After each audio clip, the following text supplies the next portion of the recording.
there is going to be yet another high-level meeting chaired by the Prime Minister on the situation in Ukraine. Akhilesh, what more can you tell us? Well, Rishika, this is the fourth meeting in the last 2 days when the Prime Minister is going to review the situation and also the progress of the Operation Ganga, which is to bring back all the Indians who are stranded in Ukraine.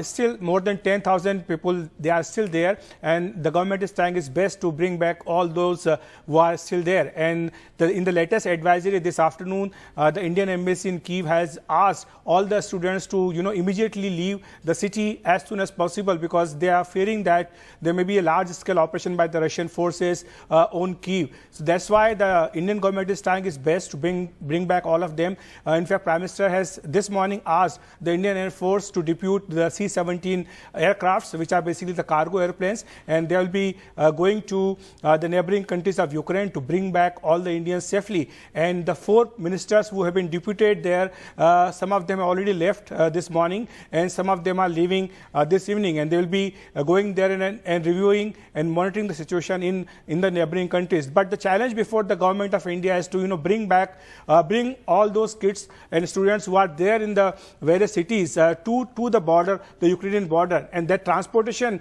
between Kyiv and the border and the Kharkiv and to the border is the biggest challenge, because we have seen that how Indian students are complaining that they have not been allowed to board the trains, and some of them have been complaining about mistreatment or ill treatment by the Ukrainian security forces. So this is the biggest challenge. So now the next step, what will be the step by the Indian government? There is a big question, because what they are going to do? Are they going to extend cooperation with other countries like China, US for matter, or for example, they are going to take help from the United Nations to bring back all them safely? Because now this poses a very serious challenge, especially after one student who has been killed. The Prime Minister spoke to his family few hours ago, and he has tried to calm them down, try to convey the government's sympathy to the family. But of course, it's a big challenge before the government, because the opposition parties are also mounting a big pressure and criticizing the government at this moment.